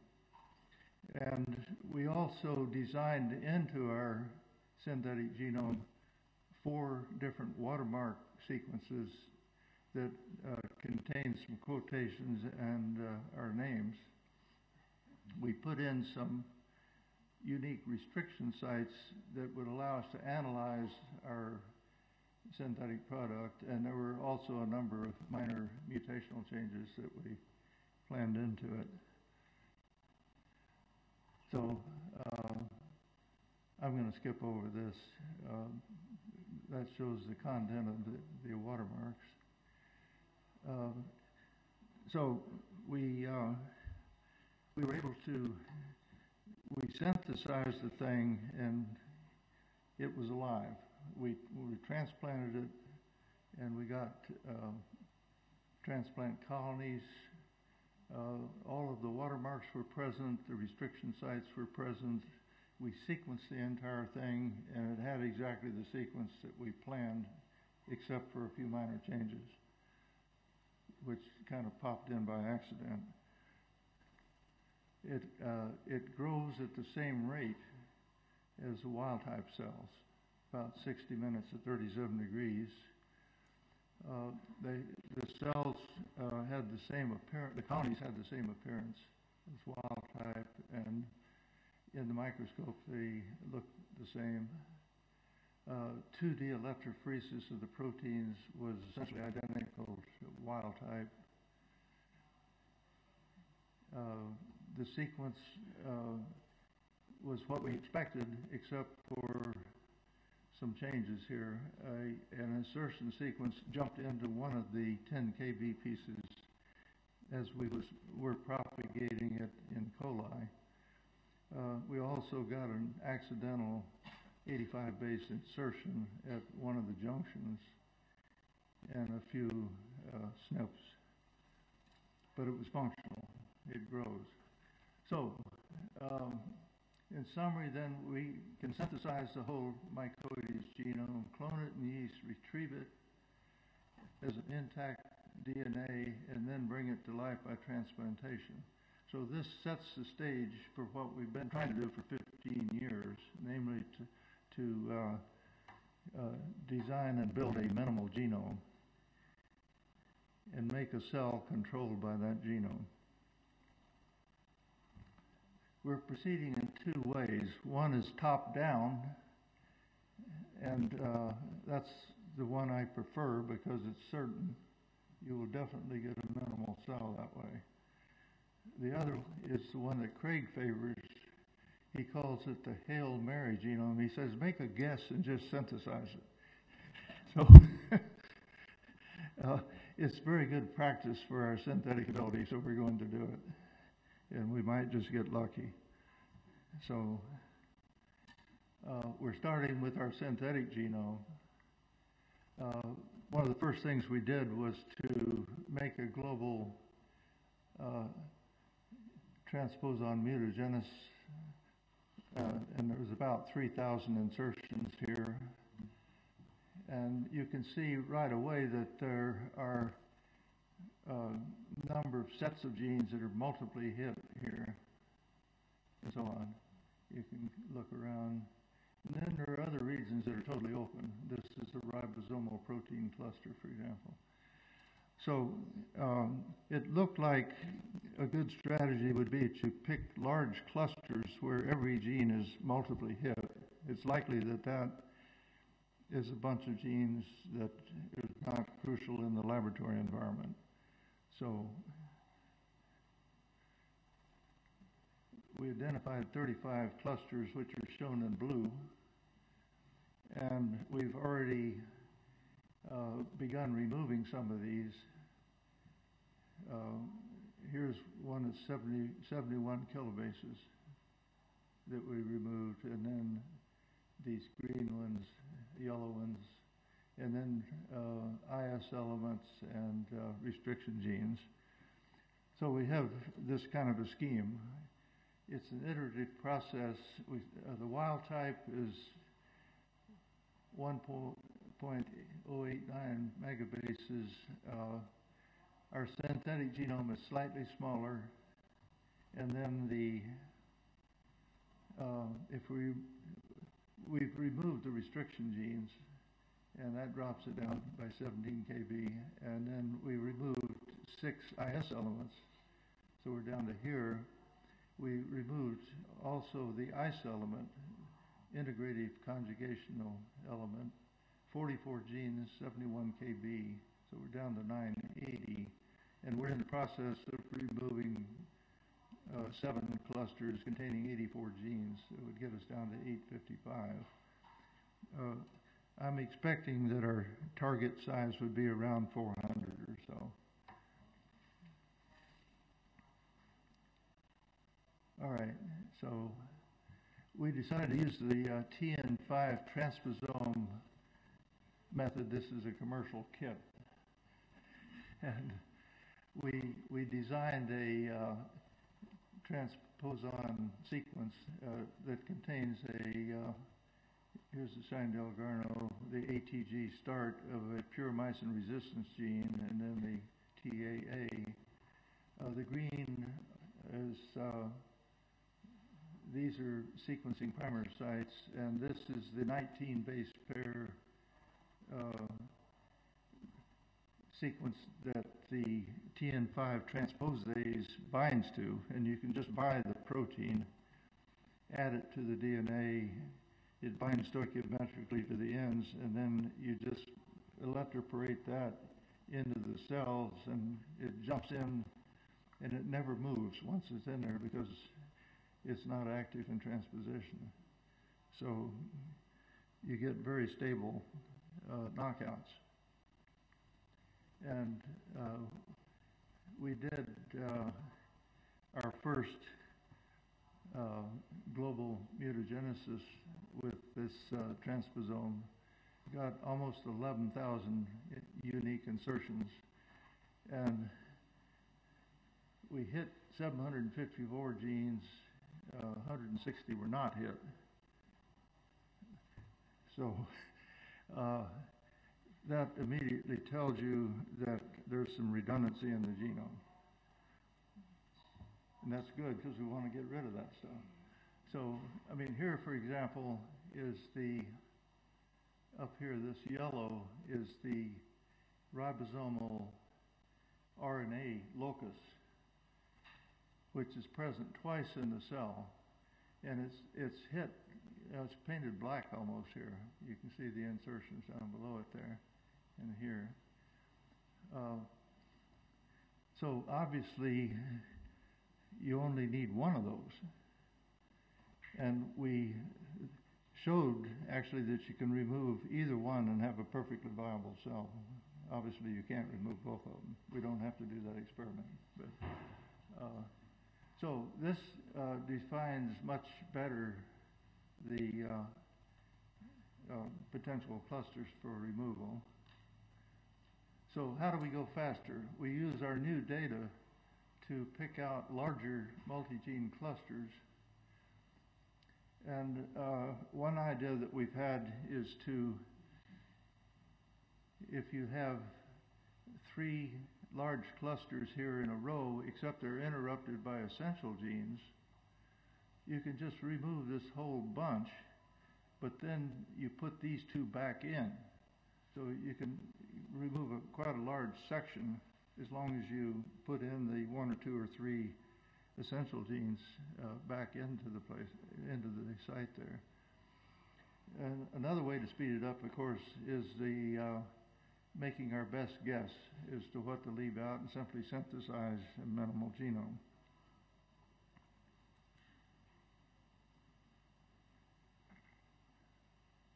So that's the strategy for the Hail Mary experiment.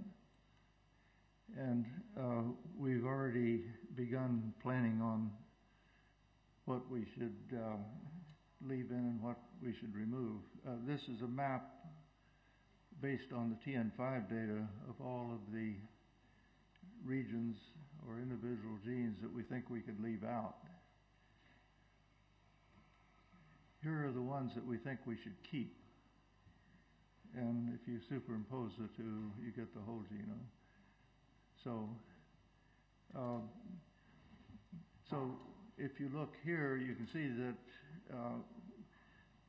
our best guess is that we would keep 457 genes. And this, we think this is maybe larger by 50 to 100 genes than the actual minimal cell, but we wanted to have something that had a reasonable chance of working.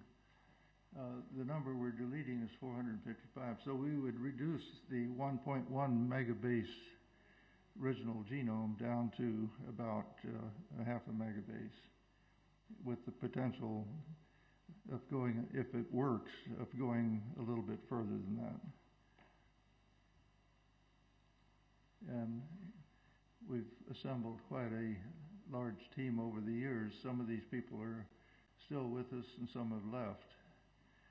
The work is, well, Craig has come to the rescue on a number of occasions with money to keep it going. and we've been able to get some DOE support and support from Synthetic Genomics, Inc. That's it.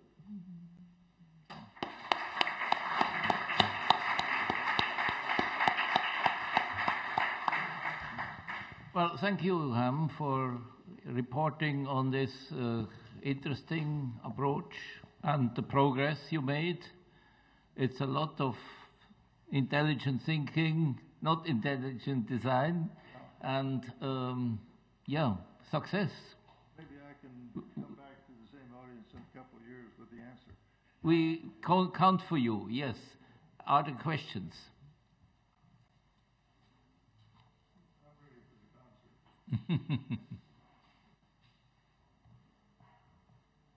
Yes. So my guess would be that even though if you show that one or the other protein is dispensable, if you have several of them, that might be the problem then. Yeah, that's right. And it's clear that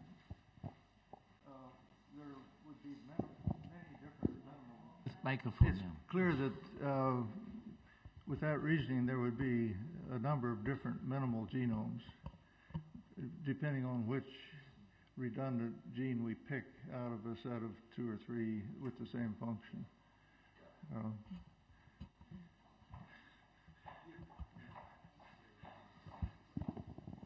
And if you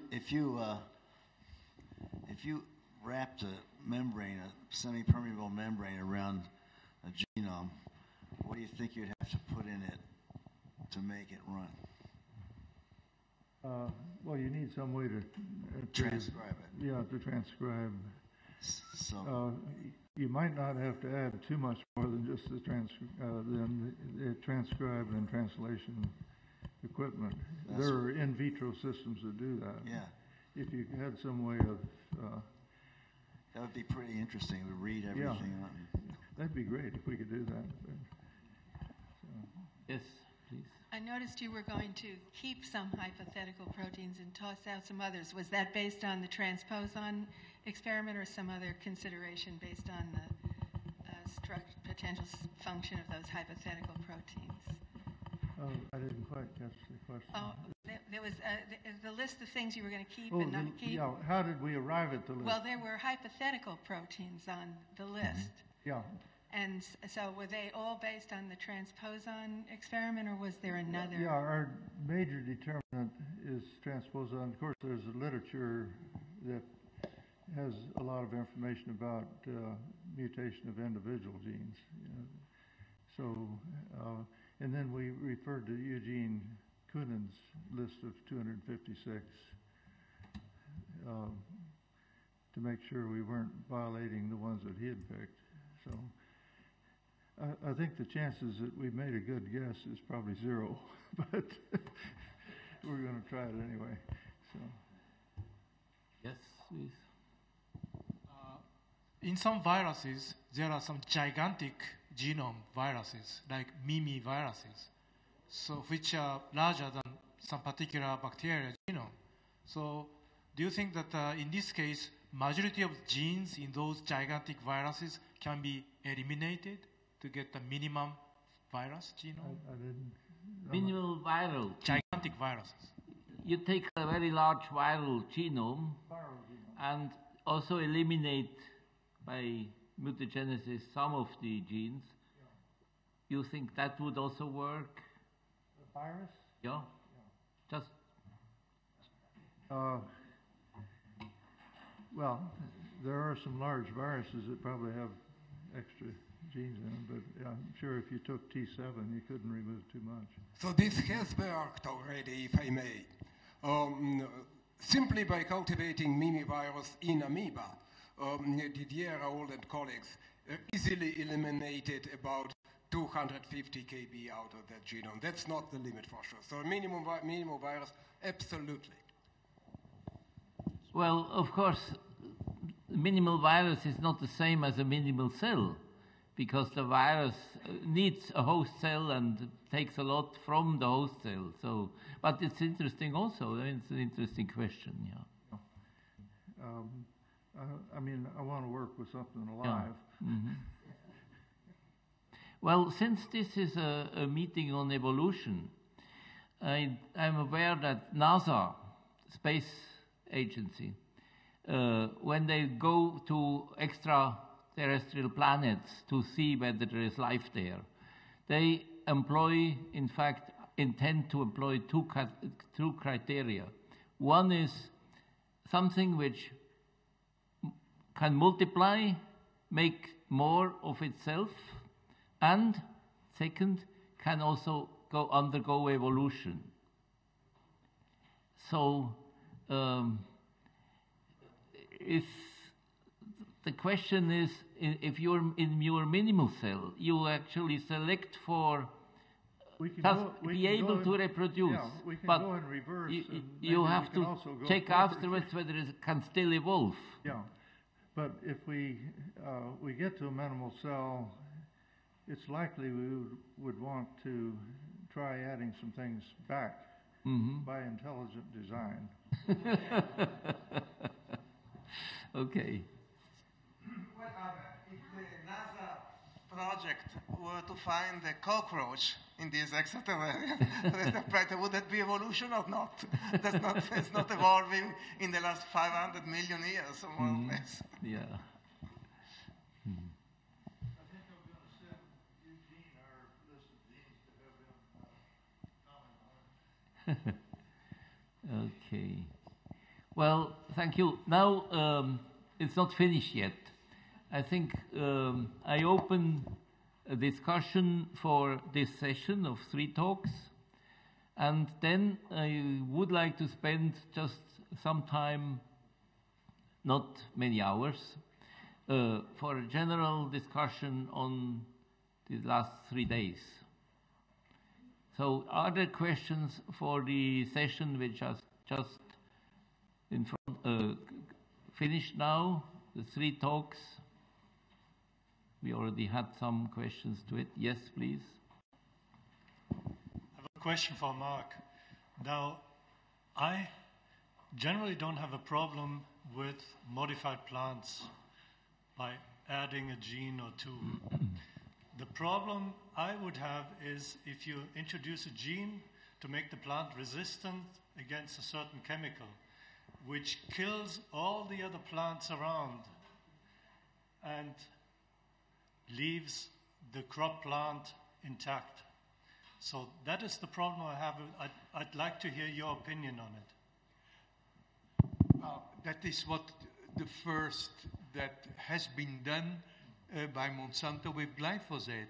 But it's not, other organisms break it down. 10% of the soil microorganisms have a P450 system to break down glyphosate. That's why it took so long for Monsanto to find an enzyme to engineer in a plant to break the glyphosate down. So I'm not so sure it are products that you have to see what you want to decide in agriculture. The whole chemical industry has been working for 50 years to try to make herbicides, and they tested out the herbicides. So if it now you have the word total herbicide because it is against a pathway that is in all plants, but otherwise it's a limited number of plants. It's more difficult, and you did it in the old-fashioned way, and you also did damage to the environment. As soon as humans are there, we do damage to the traditional environment. And the problem is that you have to evaluate and listen to everybody who has arguments.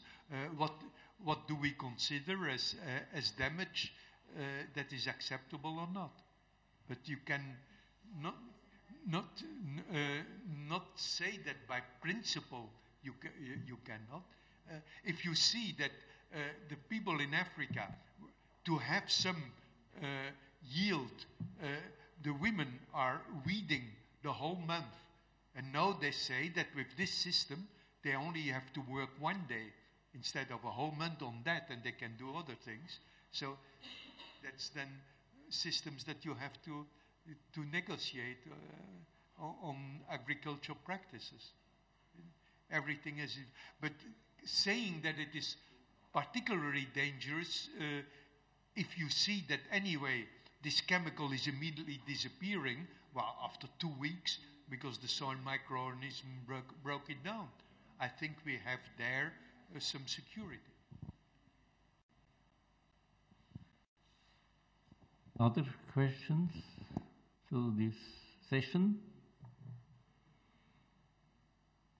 Well, then I want to start a relatively short debate on what have we learned in the 3 days. I think we are more aware that molecular biology approaches, various kinds, sometimes quite new methodologies, as we have just seen here, give us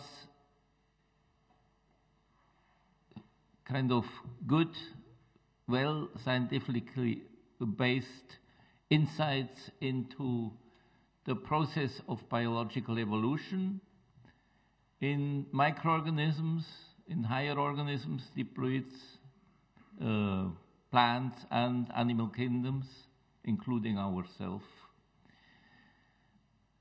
So we, in the Pontifical Academy of Sciences, call that a potency to undergo evolution.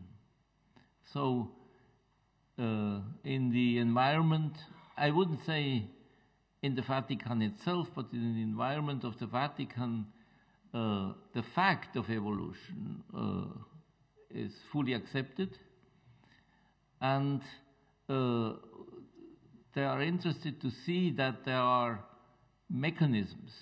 Some of the impact, of course, particularly when it comes to spontaneous genetic variation, are depending on, actually many of them are depending on the presence of particular gene products, but also, and probably that hasn't been dealt with in our meeting sufficiently, by non-genetic elements. And there are a number of those which can, and I think, thinking on the 1953 Cold Spring Harbor paper of Watson and Crick, where they made aware that base pairing, appropriate base pairing, is possible between isomeric forms of nucleotides. And they also make clear that it was known from organic chemistry that some of these isomeric appearances of nucleotides having another 3D structure are relatively short-living. But if the replication fork moves through, that kind of base pairing is constructed, and it becomes a mispairing only, which doesn't fit to the chemistry, when the short-living isomeric form shifts back to its normal stable form. So in the literature, and that's something which I fight against since a number of years, this is a good example that in the literature one speaks on genetic variation as errors and as accidents occurring to the DNA. I think this is an absolutely wrong attitude towards nature. Nature has the potency to use, for example, intrinsic properties of molecules to at low rate undergo evolution. And as I mentioned in my talk, this mispairing, if there wouldn't be repair systems, mispairing would be too high, and living beings would probably, with large genomes as ours, couldn't live. So we believe that, and that brings me to a short debate on natural selection, that we should be aware that natural selection is not only on the presence or absence of a very particular gene product of this individual which has a mutation, but it is also depending on the ability in the very long past to adapt spontaneously to changing environmental constraints. And to that, as I mentioned, is needed the presence of gene products which can act as variation generators, other gene products which keep the rate of mutagenesis at tolerably low rates. And since there are a number of natural mechanisms to create novel genetic variants, of course, the complexity is rather large, and I think it would need additional studies really to see in which direction the things go.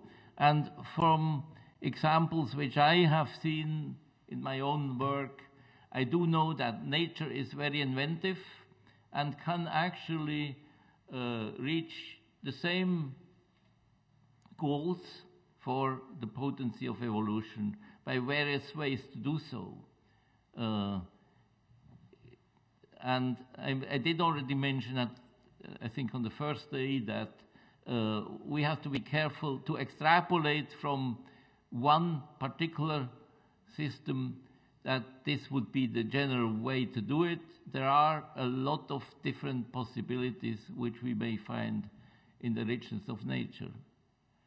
And that, of course, makes the thing not easier. I think Lynn mentioned she wanted to have a short discussion on second-order selection. And we had actually used that term for what we call evolution genes. So if an organism is equipped to make not only one kind of spontaneous mutation, but a few mechanisms belonging to each of the three large strategies as local mutagenesis, intragenomic rearrangement of segments, and acquisition of segments of foreign DNA, if you are equipped with enzyme systems which work coordinately with non-genetic elements, as I mentioned, and to these non-genetic elements I also count random chance to be infected by a virus serving as gene vector, absorbing that virus, or being hit, randomness of being hit by a mutagen, in an environmental mutagen. All of that we have to consider to be at the source of genetic variation. It's a multitude, and I think it would be interesting to really deepen. I conclude that from this meeting we are on a good track, but we need a lot of very careful additional research. But we are not able to make a final synthesis. And this, now coming to Marc van Montagu, of course, is at least part of that. It's our duty to bring that into educational system. because scientific knowledge is an important contribution for orientation knowledge. Whenever we have to take some decision, for example, do we want to have GMO crops or not? If we know the genetic basis of such crops, I think it will be easier for each individual to decide rather than himself, rather than just follow some political argument which is brought in order to have a number of supporters. So that's a little bit political, but I would like to give you the chance to make additions to the general conclusions which we may take from our meeting.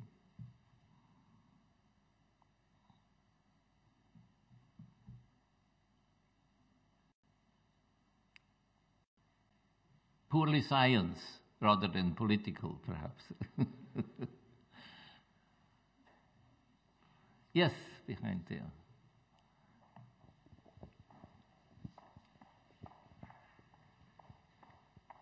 Thanks. Actually, what is the reality at this present moment? I just want to focus on that one. The reality at present moment in our genomics and proteomics and all the mix. So what Craig Venter and Smith has discovered initially, that the sequencing and all the things. And then our genomics has grown up. Mm-hmm. But it has been only 20 years, 30 years, not more than that. And in 30 years, we don't have too much data. I guess it's not enough. Even it's not the 1% of the total combinations of sequences available in nature. So what we say that we will talk about natural selection, but how much we know about nature? So well, okay, I interpret your intervention as saying indeed there is need for a lot of additional research in this field for probably decades. Yeah, exactly, sir. The same thing. Yeah. So, yeah. But we have a good start. You agree? Yeah, that's very great. Yeah. That's very appreciable as well. Yes. Thanks. Okay. Yeah. Lynn? So I will take the invitation again to talk a little bit more about second order selection, to try to encourage some discussion about it. The concept that if, for example, there are repetitive genes that mutate very rapidly in certain bacterial pathogen surface antigens. So you would say, well, that the fact that the bacteria mutate this surface would be selected, both directly for each individual bacteria that survives, but also the mechanism at that point. And they're both in the same point in the genome. But there are other examples that we've seen, whether it's the infrastructure of the immune system or recombination systems that enable the trypanosomes to change their code, and a whole variety of other systems that Werner mentioned in his talk, and just briefly now again, where the actual mechanism that generates the focused and adaptive variation, potentially adaptive, is not physically at the exact same spot in the genome, but as the individually selected change. Mm-hmm. So some of us feel, I guess, that the lineage has been favored that enables the generation of this kind of creative and potentially adaptive variation, even though they're not exactly co-located at the site of variation, and others have said, no, that's impossible. So I think the concept of second-order selection is actually kind of important for understanding evolution, and I'd welcome any discussion of it here. Yes. Well, you know, something which strikes me is, I call that that some of the genes which are really involved by producing products, gene products, which are involved in genetic variation, that they do it with rates which are very reasonable from our point of view. And my belief is if you would not have, for example, rate limitation systems like restriction systems in bacteria and many other barriers, so that there would be a lot of variation, that would be disastrous. If you would have no variation at all,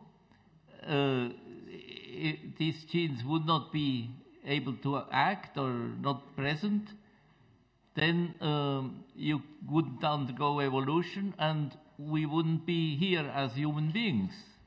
So in long-term thinking, we think that the second-order selection brings, in fact, a fine-tuning of the functions of these gene products which are needed for occasionally creating genetic variations. So that's how I see our example of second-order selection. If in the past they wouldn't have been fine-tuned to do that and we profit from them, then the diversity of life wouldn't be possible. The nice thing in a full understanding is that the potential for future evolution is going to amplify and re-provide biodiversity. We suffer, the human society suffers seeing that we lose biodiversity. But nature has the capacity in very long periods of time to bring back biodiversity. However, it will not be the same biodiversity as we are going to lose. There are other possibilities.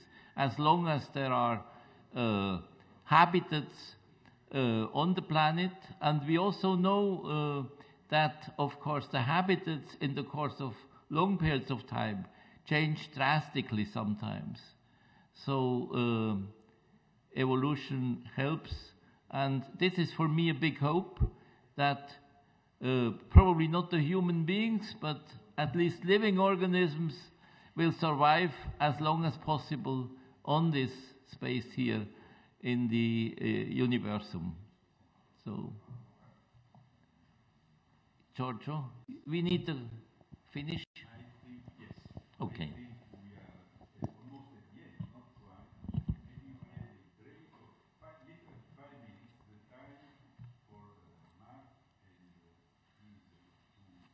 the other two musicians to install themselves, and then we have his short concert, and we close the meeting, and whoever wants to have dinner, we are going to have dinner, and whoever wants to go out read a little bit, everybody's welcome.